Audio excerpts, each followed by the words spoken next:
नमस्कार, मैं नितेश उच्च बगले। 26 जनवरी 1950 को हमारे देश का संविधान लागू हुआ था, लेकिन उससे ठीक 2 महीने पहले भारत का संविधान बनकर तैयार हुआ था।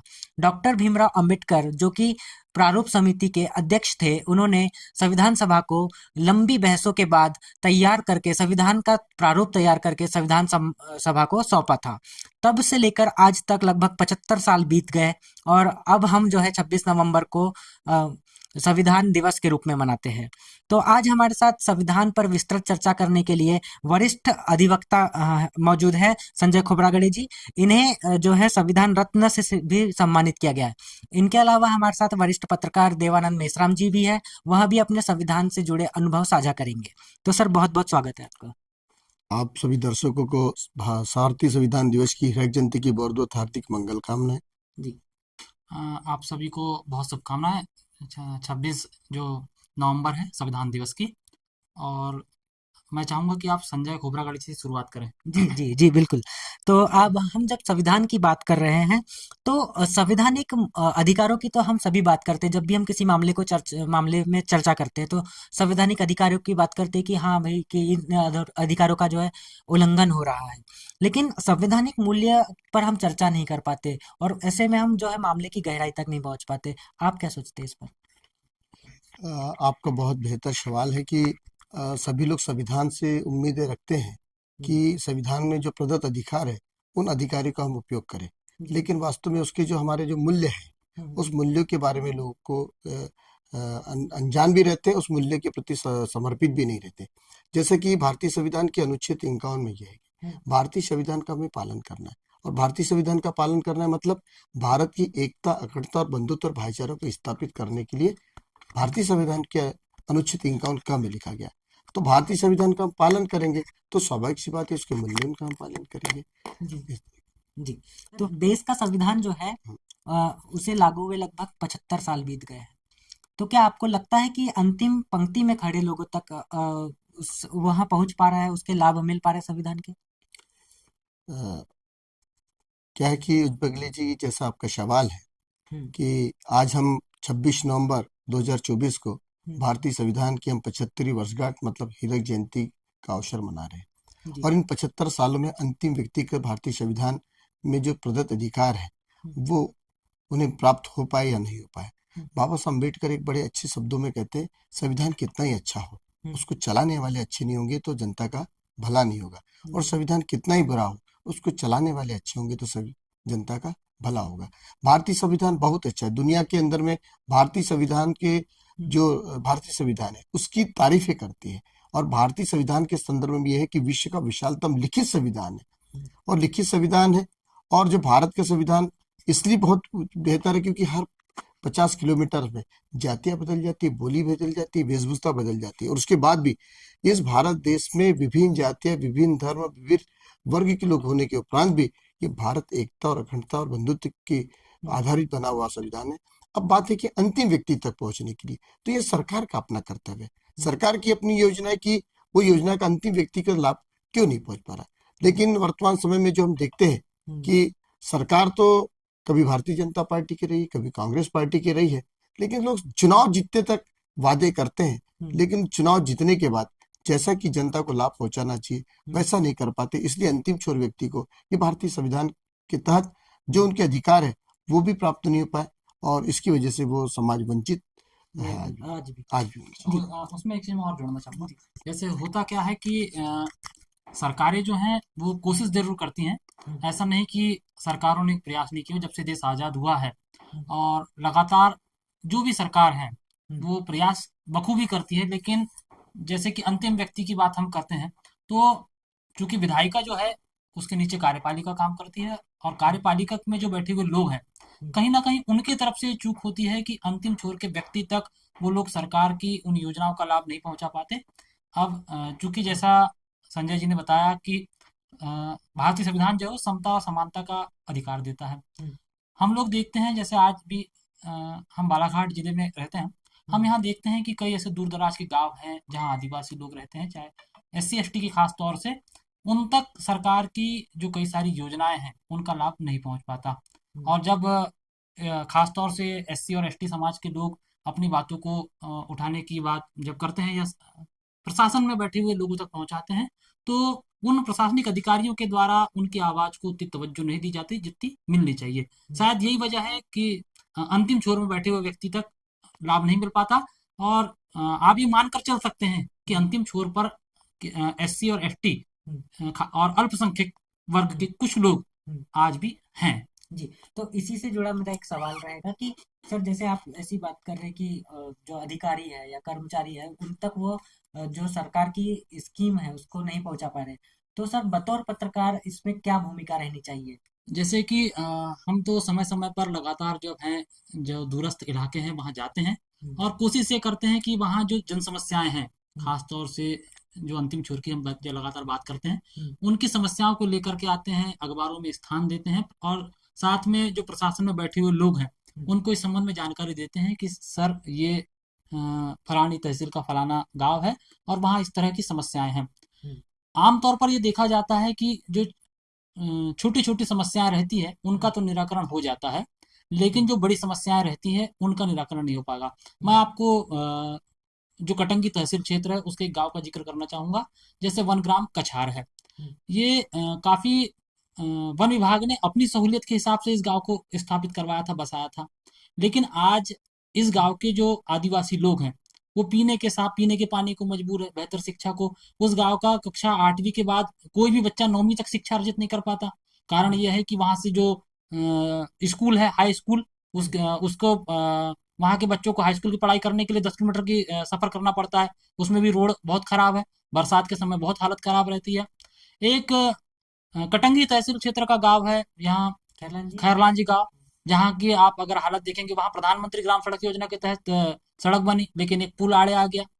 वो पुल आ गया, वहाँ के लोग लगातार प्रशासनिक अधिकारियों से और समय समय पर जनप्रतिनिधियों से शिकायत करते रहते हैं, आश्वासन मिलता है लेकिन कार्रवाई नहीं होती। तो ये कहीं ना कहीं उनके अधिकारों का हनन है ना भाई। बेहतर सड़क, बेहतर शिक्षा, बेहतर स्वास्थ्य, ये तो सरकार की जिम्मेदारी थी ना। भारतीय संविधान तो उनको अधिकार देता है, लेकिन मुहैया करवाने की जिम्मेदारी तो जिन कंधों पर है, हाँ, ये लोग उन तक ये सुविधाएं पहुंचा ही नहीं पा रहे हैं। जैसे गांव गांव में आज ठीक है प्राथमिक स्वास्थ्य केंद्र खुल गए, लेकिन कभी आप इन जैसे हम लोग जाकर देखते हैं, प्राथमिक स्वास्थ्य केंद्र के नाम पर वहाँ एक एएनएम है, एक स्टाफ नर्स है। कई बार तो ये देखा जाता है कि अगर किसी गांव के व्यक्ति को सांप काट ले या पागल श्वान काट ले तो वहां इलाज नहीं मिल पाता। कई बार समय पर इलाज नहीं मिल पाने की वजह से मृत्यु हो जाती है। और आज भी गांव में अंधश्रद्धा का इतना बड़ा माहौल है कि लोग झाड़ फूक कराने जाते हैं ऐसी घटनाओं के बाद। तो कहीं ना कहीं मुझे यह लगता है कि सरकारों को जो भारतीय संविधान में प्रदत्त अधिकार हैं, उन अधिकारों को या उन सुविधाओं को पहुंचाने के लिए जिम्मेदारी से कार्य करना होगा, जो नहीं कर पा रही है। जी, ठीक है। तो हम अपनी चर्चा को आगे बढ़ाते हुए अब हम न्यायपालिका पर बात करना चाहेंगे कि जैसे न्यायपालिका में जो एक पियून की भर्ती होती है, चपरासी की भर्ती के लिए परीक्षा से गुजरना पड़ता है, एक प्रक्रिया से गुजरना पड़ता है। लेकिन वही जो कि एक उच्चतम न्यायालय के जो जस्टिस है, तो उनकी योग्यता कैसे निर्धारित होती है कि उन्हें सीधे एंट्री दे दी जाती है? बहुत बेहतर सवाल है कि जैसा कि आज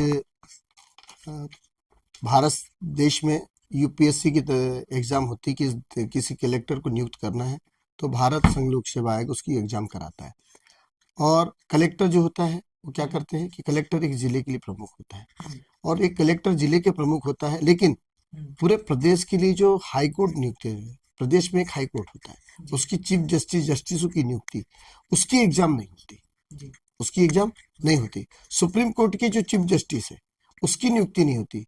तो सुप्रीम कोर्ट की चीफ जस्टिस की नियुक्ति मतलब परीक्षा के अनुसार नहीं होती, जबकि होना चाहिए। वैसे जैसे यूपीएससी की एग्जाम होती है वैसी उसके लिए भी एग्जाम होना चाहिए। लेकिन इस देश के अंदर में जो कॉलेजियम सिस्टम है, मतलब सरकार के जो नुमाइंदे हैं, जो प्रदेश में जिसकी सरकार रहेगी, राज्यपाल उससे अनुशंसा करेगी, उनके साथ चीफ जस्टिस जो रहेगा वो ये करेगा और अपने हितवत व्यक्ति को वहां पर उच्चतम न्यायालय में जज बनाने के लिए भेजेंगे या सुप्रीम कोर्ट में जस्टिस बनाने के लिए भेजेंगे। सुप्रीम कोर्ट में यही है कि वहां का भी जो चीफ जस्टिस है वो क्या करेंगे, वहां भी वही अपने किसी व्यक्ति का नाम आगे बढ़ाएंगे कि नहीं मेरे इसकी अनुशंसा की, इसको इस प्रकार से हो रहा है। तो जहां तक योग्यता का जो सवाल है, तो योग्यता का जो सवाल है यहाँ इसलिए कि वास्तविक परीक्षा यदि होगी, जो परीक्षा से पास करेगा, जो परीक्षा उत्तीर्ण करेगा, तो वो अपनी योग्यता को साबित करेगा। लेकिन यहाँ पर कॉलेजियम सिस्टम है, मतलब अनुशंसा, अनुशंसा के आधार पर नहीं। अनुशंसा की, योग्यता के आधार पे नहीं, अनुशंसा के आधार पे। तो जो न्यायपालिका की जो व्यवस्था है उसमें इसमें सुधार होना चाहिए, क्योंकि आज हम देखते हैं कि इस बात के लिए बहुत सारे लोग आवाज भी उठाते हैं, बहुत सारे लोग मांग भी करते हैं। और मैं भी यही कहना चाहूंगा कि जैसे अनुच्छेद बाबा साहब अम्बेडकर ने भारतीय संविधान में अनुच्छेद 340 लिखे, ये पिछड़ा वर्ग के आरक्षण की व्यवस्था करी। अनुच्छेद 341 लिखे, ये अनुसूचित जाति के लिए, 342 लिखे अनुसूचित जनजाति के लिए। मतलब इस देश के अंदर में यदि चपरासी से लेके कलेक्टर तक की यदि नियुक्ति होगी, SC ST OBC का जो व्यक्ति है यदि वो जाएगा तो अनुच्छेद 340, 341, 342 के तहत जाएगा। लेकिन भारतीय संविधान में न्यायपालिका के द्वारा अनुच्छेद 340, अनुच्छेद 341, अनुच्छेद 342 के तहत चीफ जस्टिस चाहे हाई कोर्ट का हो या सुप्रीम कोर्ट का, या हाई कोर्ट का जस्टिस हो या सुप्रीम कोर्ट का जस्टिस हो, उसकी नियुक्ति नहीं होती। मतलब अप्रत्यक्ष रूप से जो अनुच्छेद 340, 341 और 342 के द्वारा उसका अमल नहीं हो पा रहा है। इसलिए ये हीरक जयंती के अवसर पर हम भारत सरकार से इस मांग करते हैं कि जिस प्रकार से कलेक्टर की नियुक्ति करने के लिए, कलेक्टर IAS की नियुक्ति करने के लिए संघ सहायक एग्जाम कराता है, वैसे ही पूरे भारत के अंदर अखिल भारतीय न्याय सेवा आयोग बनाकर इनकी भी नियुक्ति कराई जाए। जी, तो ऐसा आपका मानना है, यानी कि ऐसा हो रहा है कि एक खास वर्ग को तवज्जो दी जाती है उनकी भर्ती में, और एक वर्ग है यानी कि SC ST OBC है वो पिछड़ जाता है। बिल्कुल, क्योंकि ये प्रतिनिधित्व है। जी, आपको यदि प्रतिनिधित्व नहीं मिलेगा तो न्याय कैसे पाएगा? मेरा आज इसी से एक जुड़ा सवाल है, जो इसी सवाल से आया। खोबरागढ़ जी, मैं आपसे जानना चाहूंगा कि क्या कभी ऐसा महसूस करते हैं आप कि सरकार जिन जस्टिस को चुन करके भेजती है, तो जब कभी हाई कोर्ट में या सुप्रीम कोर्ट में सरकार के विरुद्ध केस जाता होगा, प्रकरण जाता होगा, तो इनके चुने हुए जो जस्टिस हैं वो फैसले को प्रभावित करते होंगे? बिल्कुल प्रभावित करते हैं, जी, जो कि सरकार से अनुशंसा से होके जाते हैं, सरकार उनको भेजती है। अभी तक विगत दिनों में कांग्रेस की पार्टी की सरकार थी, कांग्रेस पार्टी की सरकार अपने जो हितवत लोग, जो उसके पार्टी से जुड़े हुए लोग जो लोग थे, उनको न्यायपालिका में भेजने का काम किया। वैसे भी आज के समय में जो भारतीय जनता पार्टी की सरकार है, तो भारतीय जनता की पार्टी की सरकार जो उसके संघ से जुड़े हुए लोग हैं, पार्टी से जुड़े लोग हैं, उनकी अनुशंसा करा के उनको भिजवा जा रहे। आज भी आप यदि इसको देखना है तो आप लोअर कोर्ट में भी देख सकते हैं कि शासकीय अधिवक्ता जो होते हैं उसकी नियुक्ति वो सरकार के अपने नुमाइंदे की करती है। नोटरी की नियुक्ति सरकार अपने हितवत अधिवक्ताओं की नियुक्ति करती है। मतलब वहां पर उसकी योग्यता नहीं देखी जाती, वहां पर पार्टी से जुड़ा कौन व्यक्ति उसकी अनुशंसा की जाती है। अनुशंसा उसी की होगी जो उस दल से जुड़ा हुआ, जो सत्ताधारी दल से जुड़ा होगा। जी, तो अब हम कोर्ट प्रक्रिया से जुड़ा एक सवाल करेंगे कि ऐसे कहा जाता है कि समाज में हर कोई वैसी बात करता है कि जब किसी के साथ कोई घटना होती है तो वह एक बार ही प्रताड़ित होता है, तो और जब वो कोर्ट प्रक्रिया से गुजरता है तो वह बार बार प्रताड़ित होता है। तो सर, आप इस कथन से कितने सहमत है या असहमत? देखो, अनुच्छेद 14 जो है ये विधि समता का अधिकार दिया है, विधि के समक्ष समता, मतलब विधि के समय सभी लोग समान है। अब बात रही कि यदि थाने में यदि किसी पर अपराध पंजीबद्ध हुआ, थाने में भाई भतीजावाद हो सकता है जी, वहां पर जो बैठा हुआ अधिकारी है, थाना प्रभारी है, वो भाई भतीजावाद कर सकता है। लेकिन न्यायालय के अंदर में आएगा तो वहां पर ये SDM का न्यायालय नहीं, तहसीलदार का न्यायालय नहीं, यहाँ भाई भतीजावाद चलता है। लेकिन जहाँ हमारे जो न्यायालय है, जो न्यायालय से जो जुड़े हुए लोग हैं, तो वो व्यवहार न्यायाधीश जहाँ बैठे रहते, वो वहां पर जो है चाहे ADJ कोर्ट हो या DJ कोर्ट हो या लोअर कोर्ट, यहाँ पर जो है, यहाँ पर चाहे अमीर आए या गरीब आए, यदि वहां पर आएगा तो प्रक्रिया के तहत उसको गुजरना पड़ेगा। जो प्रक्रिया के तहत गुजरना पड़ेगा तो स्वाभाविक बात है कि उसको विधि के समक्ष वहां पर उसको समानता रहती है। न्यायपालिका इस बात के लिए पूरा ध्यान रखती है कि कोई व्यक्ति चाहे अमीर हो या गरीब हो, वहां इस बात को नहीं देखता, वहां देखता कि गुनहगार कौन है, वंचित, हाँ, गुनहगार जो उसको सजा देते हैं। हाँ जी, हम संविधान की जब बात करते हैं तो सामाजिक न्याय की भी बात अपने आप जुड़ जाती है। संवैधानिक मूल्यों में भी इसका जिक्र है। तो क्या आपको लगता है कि सामाजिक न्याय की जब हम बात करते हैं तो क्या हर वर्ग को बराबर न्याय मिलता है? क्योंकि जब मैं देखता हूँ कि स्कूलों में जब मैं जाता हूँ कि एक ऐसे शहर का एक बड़ा सा स्कूल है, वहाँ पर बेहतर तरीके से शिक्षा दी जाती है। वहीं एक गांव के स्कूल है, ना उनके लिए बेहतर भवन बनाए जाते हैं, ना शिक्षकों की व्यवस्था ना ही किसी प्रकार की। तो ऐसे में क्या आपको लगता है कि वहां पर सामाजिक न्याय होता होगा? देखिए, अभी तो सामाजिक न्याय से हम्म, भारत का लगभग आ, अधिकांश जो समुदाय है वो वंचित है सामाजिक न्याय की परिभाषा से। इसलिए क्योंकि जैसे हम गांव की स्कूलों की हम बात करते हैं तो गांव की स्कूलों में क्या स्थिति है, बहुत अच्छे भवन नहीं है। हम्म, यदि भवन बन गए हैं तो टीचर नहीं है। जी। अब तो टीचर नहीं है तो पहले तो चपरासी की नियुक्ति होती थी, तब तो चपरासी की नियुक्ति नहीं थी।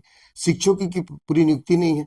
जहाँ 5 क्लास है वहां 1 कक्षा, तो मतलब ये सरकार का अपना है कि ये क्या कर रहे हैं, सरकार को ये काम करना चाहिए। लेकिन सरकार क्या कर रही है, हम्म, सरकार ये करी कि इस देश के अंदर में प्राइवेट स्कूल जो है उसको बढ़ावा दे रही है। हम्म, बढ़ावा दे रही तो वो प्राइवेट स्कूल कहाँ खोल रहे हैं, शहर के अंदर खोल रहे हैं। और जैसा सीएम राइस स्कूल हम किसी तहसील में या किसी जगह एक दो जगह दे रहे, तो वहां पर क्या हो रहा है, वहां पर एरिया भर के लड़के आ रहे हैं, लेकिन कौन आ रहे हैं, जो अच्छा प्रतिशत प्राप्त करके आ रहे हैं, वो आ रहे हैं।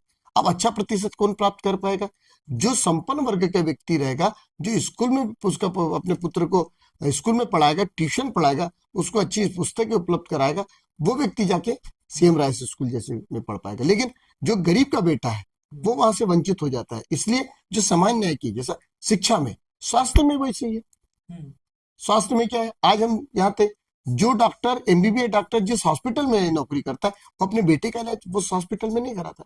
ठीक, जो शिक्षक जिस स्कूल में पढ़ाता है उस स्कूल में अपने बेटे का दाखिला नहीं कराता, वो प्राइवेट स्कूल भेजता है। जी।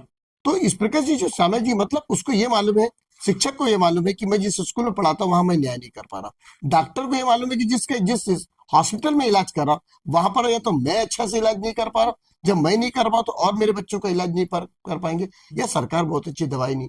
तो यहाँ पर जो शिक्षा और स्वास्थ्य का जो है पास पर वंचित लोगों के लिए अभी न्याय की जो कल्पना जैसी की जाती थी, 75 यानी संविधान दिवस के 75 वर्षों के उपरांत भी हम 26 जनवरी को हम गणतंत्र हो जाएंगे, मतलब गणतंत्र दिवस की हम 75वीं वर्षगांठ मनाएंगे, मतलब 75 साल बीतने के बाद, जैसा कि जापान और हम दोनों समानांतर आजाद हुए, लेकिन आज जापान दुनिया के अंदर में हमसे ज्यादा स्थान बनाए रखे। लेकिन वहां पर इसलिए कि वहां पर लोग अपने कर्तव्य का भी पालन करें, और सरकार भी जो योजना है वो अंतिम वर्ग तक पहुंचाने का काम कर रही है, इसलिए सब संभव हो पा रहा है। जी। एक सवाल महिलाओं के खिलाफ होने वाले अत्याचार से। जब हम देखते हैं कि महिलाओं के साथ अत्याचार होता है तो उसमें भी लोग जाति धर्म ढूंढ लेते हैं। बिल्कुल, महिलाओं के प्रति जब अन्याय अत्याचार हो रहा है तो लोग जाति धर्म ढूंढते हैं, और इसको संरक्षण सरकार भी देती है, और संरक्षण जो जनप्रतिनिधि वो भी देते हैं। गरीब की महिला के साथ यदि किसी प्रकार से यौन अत्याचार हुआ तो कोई ना कोई धनाढ्य व्यक्ति के द्वारा किया गया, तो जनप्रतिनिधि चाहे विधायक हो या सांसद हो, वो उस महिला पीड़ित महिला के लिए नहीं रहेगा, वो देगा उसको बचाने के लिए, धनाढ्य व्यक्ति को बताने के लिए। दूसरी बात, जो जनप्रतिनिधि है वो जनप्रतिनिधि ये देखता है कि मेरा विरोधी व्यक्ति है, तो जो विरोधी व्यक्ति है तो ठीक है, और यदि उसका पक्षधर व्यक्ति तो पूरी कोशिश करता है कि उसके ऊपर अपराध पंजीबद्ध न किया जाए। जैसे अभी भूपेन्द्र सुहागपुरे जो बालाघाट में एक महिला के साथ हुआ, एक भूपेन्द्र सुहागपुरे करके एक लड़का है जो भारतीय जनता पार्टी युवा मोर्चा का जिला अध्यक्ष है। ज्ञापन सौंपा गया, वहां पर मुलाकात हुई। मुलाकात के दौरान हमने कहा कि जैसा यदि वो व्यक्ति किसी राजनीतिक दल से जुड़ा नहीं होता और कोई और होता तो उसके परिवार को लोग क्या पुलिस वाले बैठा देते कि चलो लेके आओ, नहीं तो तुम पे मामला बना देंगे, उसको प्रताड़ित करते। लेकिन वहां ऐसा नहीं रहा। वैसे ही धनाढ्य लोगों के साथ भी ऐसा नहीं होता, उसको सुरक्षा प्रदान करता है, वो थाने वाले भी प्रदान करते हैं, वो कर्मचारी लोग भी प्रदान करते हैं, ये सब व्यवस्था करते हैं। तो इस वजह से क्या है, इसलिए जो गरीब वर्ग है उसके साथ तो हो ही रहा है, लेकिन उसके पीछे और भी एक कारण है। क्या कि कारण ये है कि समाज में जो जागरूकता होना चाहिए कानून के प्रति, उसका अभाव है। जी, संविधान के प्रति अभाव, संविधान के प्रति अभाव भी है और जागरूकता है। जिस प्रकार से पूरे देश के अंदर में जितनी भी प्रदेश की सरकार है उनको ये काम करना चाहिए कि जो भारतीय संविधान है उसके संदर्भ में सारे स्कूलों में पाठ्यक्रम में इसको अनिवार्य रूप से इसको कर देना चाहिए, बिल्कुल शामिल करना चाहिए। आज तक हम देख रहे हैं कि कक्षा 10 तक जो है कि ऊपरी तौर पर संविधान पढ़ाया जाता है। क्यों मेश्राम जी, आप क्या कहेंगे इस पर? बिल्कुल सही बात है। जैसे भारत मैं जब पढ़ता था, मैंने खुद ने पढ़ा हूँ, कक्षा 5वीं में भारत का संविधान नाम का एक पाठ हुआ करता था जी। अब तो मुझे याद है नहीं कि है या नहीं है जी। इसमें मैं कभी और देख के बता पाऊंगा आपको कि है या नहीं है। लेकिन जैसे कि आपने शिक्षा की बात की है और खोबरागड़े जी ने बताया सीएम राइस के पैसे में भी, तो मैं आपको थोड़ा सा मैं और विस्तार से बताना चाहूँ मुझे ऐसा प्रतीत होता है कि सरकार की मंशा नहीं है कि गरीब का बच्चा पढ़े और पढ़ लिख करके आगे बढ़े। उसको आपको थोड़ा सा अगर समझना चाहें तो उसको आप ऐसे समझिए कि सरकार शुरू से कक्षा 5 से लेकर के 5 वर्ष की उम्र में प्रवेश लेती है और कक्षा पहली से लेकर के 8वीं तक सर्व शिक्षा अभियान के नाम पर आपने किसी भी बच्चे को फेल नहीं करने का प्रण ले लिया है जी चाहे उसके पीछे जो भी मंशा हो, लेकिन आप उसको आज फेल नहीं कर रहे हैं, मतलब उसके भीतर अक्षर ज्ञान नहीं भी आ रहा है तो आप उसको कक्षा 1 से लेकर 8 तक निरंतर पास करते जा रहे हैं। 8 और 5 आपकी उम्र 13 वर्ष हो गई है जी 9वीं कक्षा में जब बच्चा जाता है तो उम्र हो जाती है उसकी 14 वर्ष और 14 वर्ष में अगर मान लो बच्चा थोड़ा ठीक ठाक जानता है, अगर थोड़ा अक्षर ज्ञान आ गया है तो वो कुछ लिखता है लेकिन 9वीं पास नहीं कर पाता। जी और फेल होने के बाद आमतौर पर क्या होता है कि जैसे आप छोटे कस्बे में रहते हैं या गांव देहात में, तो 14 वर्ष की उम्र में जब आप फेल हो जाते हैं तो आप मजदूरी से जुड़ जाते हैं जी और अगर मान लीजिए थोड़ा सक्षम है तो आप 10वीं जाएंगे और 10वीं में फिर फेल हो जाएंगे और आपकी उम्र जब 16 साल होगी तो भी आप मजदूरी करने आ जाएंगे। और अगर आप मान लीजिए 2 साल बाद आप वोट देने के अधिकारी हो गए 18 वर्ष में, लेकिन आपको वोट देना किसको है आपकी भीतर ये समझ पैदा नहीं हो पाती। मतलब सरकार केवल शिक्षा के नाम पर आपका एक डिफरेंट तरीके से हाँ, खराब कर मतलब आपकी केवल एक उम्र बढ़ाना चाह रही है और आपको ये बताना चाह रही है कि आप पढ़ लिख रहे हैं, मतलब आपके पास ठीक है आपने कहाँ तक पढ़ा 8वीं तक, लेकिन आपके भीतर अक्षर ज्ञान है या नहीं है इसकी कोई समझ नहीं है। आप पहली बात ये। दूसरी चीज, जब हम लोग पढ़ते थे तो हम जिस कक्षा में पढ़ते थे प्राथमिक स्कूल में, वहाँ कक्षा 1 से लेकर के 5 तक अलग अलग 5 कक्षाएं हुआ करती थी। 5 कक्षाओं को पढ़ाने के लिए 5 टीचर हुआ करते थे। लेकिन आज की हालात ये हैं कि आप किसी भी स्कूल चले जाइए प्राथमिक स्कूल, आपको 3 कमरों के स्कूल मिलेंगे। जी बिल्कुल 3 कमरों के स्कूल का आशय क्या है भाई? जब आप कक्षा 1 से लेकर के 5वीं तक पढ़ा रहे हैं तो तीन मतलब ये साफ तौर पर समझ में आ रहा है ना कि आप कक्षा 1 से लेकर 5 तक अलग अलग नहीं पढ़ाना चाहते। जी आप 8वीं की माध्यमिक शिक्षा की बात कर लीजिए। माध्यमिक स्कूल में आप ये देखेंगे विषयवार शिक्षक नहीं है आपके पास। हम्म कटंगी का एकमात्र उर्दू स्कूल है लेकिन उस स्कूल में उर्दू का शिक्षक नहीं है। हम्म तो जब उर्दू स्कूल में उर्दू विषय का शिक्षक नहीं रहेगा तो किस तरीके से बच्चे पढ़ेंगे वहां के? हम्म आप अब हाई स्कूल हायर सेकेंडरी की बात कर लीजिए। किसी भी जो शहरी क्षेत्र को छोड़ करके किसी भी आप ग्रामीण अंचल के स्कूल में जाकर देख लीजिए, वहां पता कर लीजिए कि वहां शिक्षकों के क्या हालात हैं। आप ये देखेंगे कि वहां शिक्षक नहीं है। जी जैसे बीच बिल्कुल में मैंने स्टोरी किया था, 2 स्कूल में खुद भी गया था, निकायाधीन स्कूल थे, एक बमनी और दूसरा टेकाड़ी में, शायद आप भी गए होंगे, जी आपने भी बिल्कुल देखे वहां के हालात। जी बिल्कुल वहां तो हाल ही में बच्चियां शौचालय नहीं है, जी स्टाफ के लिए नहीं है। जी तो ये एक प्रकार से उनके हनन है ना अधिकारों का, जी उनके मूल्य का भी है हनन हाँ है। सर। तो साथ ही हमने ये देखे इसके अलावा इसी विकास खंड में 8 स्कूल ऐसे हैं, 12 स्कूल ऐसे हैं जिसमें शिक्षक नहीं है, शिक्षक वहां पर जुगाड़ू व्यवस्था है। इसके अलावा 8 स्कूल ऐसे हैं जो एक शिक्षक के भरोसे चल रहे हैं। तो ये तो बात यही हुई। और अभी वहां पर भर्ती भी कराई गई है तो आधा शैक्षणिक सत्र बीत जाने के बाद। तो मुझे जो अपने रिपोर्टिंग के आधार अनुभव के आधार पर मैं कह सकता हूँ कि हाँ भाई शिक्षा के जो अधिकार है वो अंतिम पंक्ति में खड़े लोगों को बिल्कुल नहीं मिल नहीं, पा रहे। मतलब ये एक बात आप मान के चलिए कि भारतीय हम्म संविधान आपको अधिकार तो देता है, लेकिन ये जो हम्म कार्यपालिका है चाहे हम्म, विधायिका है, वो आपको संविधान से मिले अधिकारों से वंचित रखे हुए है। जी। पर एक सवाल सर आपसे रहेगा कि जैसे कि संविधान में जो है संविधान के मूल अधिकारों में शिक्षा के अधिकार को शामिल किया गया, बिल्कुल तो क्या ये लोग इनके जब शिक्षा के अधिकार का हनन हो रहा है तो क्या ये सुप्रीम कोर्ट जा सकते हैं? जैसे सुप्रीम कोर्ट जाने का प्रावधान तो है या कोर्ट जाने का प्रावधान तो है, तो जा सकते हैं। देखो इसके संबंध में क्या होता है, सुप्रीम कोर्ट भी ये संज्ञान लेके खुद जनहित याचिका का खुद भी ले सकता है जी और कोई व्यक्ति जनहित याचिका के माध्यम जा सकता है। जी लेकिन ये जनहित याचिका के माध्यम से जाना तो चाहिए, जी लेकिन इसकी पहल जो सरकार है इसका अपना अपना दायित्व है क्या करना है।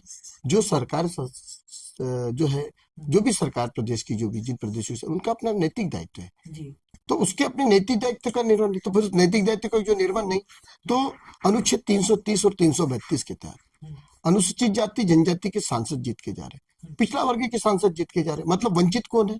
अनुसूचित जाति के लोग हैं, अनुसूचित जनजाति के लोग हैं और पिछड़ा वर्ग के लोग हैं। तो क्या जा रहा है, अनुच्छेद 330 और 332 के तहत क्या हुआ, अनुसूचित जाति जनजाति के लोग विधायक भी बन के जा रहे हैं, सांसद बन के जा रहे हैं। मतलब जो सांसद और विधायक बन के जा रहे हैं वो प्रतिनिधित्व देती विधानसभा में, लोकसभा में इस बात को रखे कि हमारा समाज ये है। लेकिन क्या हो रहा है कि वो जो लोग हैं वो सरकार के नुमाइंदे जा रहे, गुलाम बन के जा रहे, वो अपने समाज के प्रतिनिधित्व नहीं कर रहे। जिस दिन वो समाज का प्रतिनिधित्व करने लगेगा तो ये मुश्किलें आसान हो जाएगी। जैसा पिछड़ा वर्ग का अधिकांश जो है पिछड़ा वर्ग के प्रतिनिधित्व जा रहे हैं, तो पिछड़ा वर्ग का जो प्रतिनिधित्व जा रहा है तो अपनी कौम के प्रति, मतलब वो जाति में समेट के नहीं, वो ये प्रतिनिधित्व समझे कि मैं पिछड़ा वर्ग का प्रतिनिधित्व हूँ। वो यदि वो ऐसा समझ के जाता है तो वो भी विधानसभा में अपनी बात रखे और लोकसभा में संसद में जो संसद सदस्य वो बात रखे।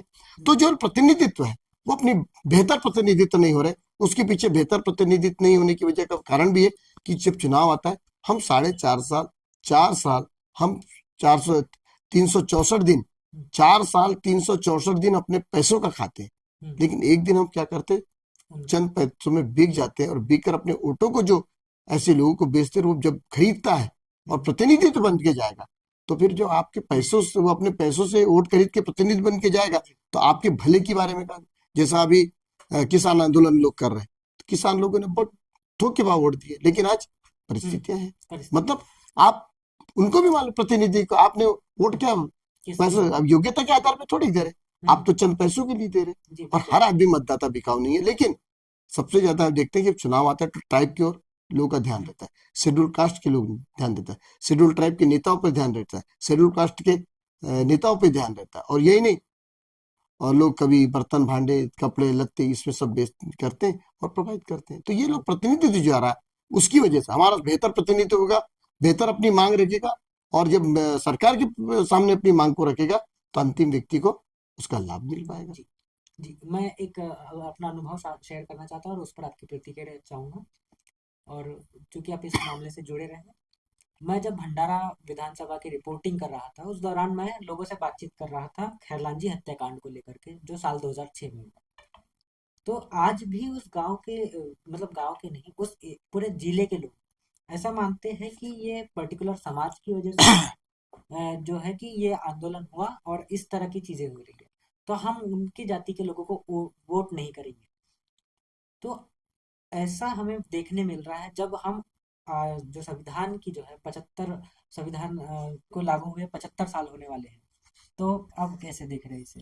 देखो, खैरलांजी हत्याकांड से मेरा जी इसलिए जुड़ा रहा है क्योंकि मैं खैरलांजी हत्याकांड के 2006 की जो हुआ था, जी और उस दरमियान में मैं उस भैयालाल भोतमांगे जी के साथ मैं काफी सफर तय किया और खैरलांजी हत्याकांड को लेकर पूरे भंडारा के अंदर में एक आग लगाने का काम किया। और लगभग 100 गाँव में मैंने जाके नुक्कड़ सभाएं ली, और एक देशोन्नति पेपर जो उसके विरुद्ध में लिखा था वो देशोन्नति पेपर को भी जलाया गया।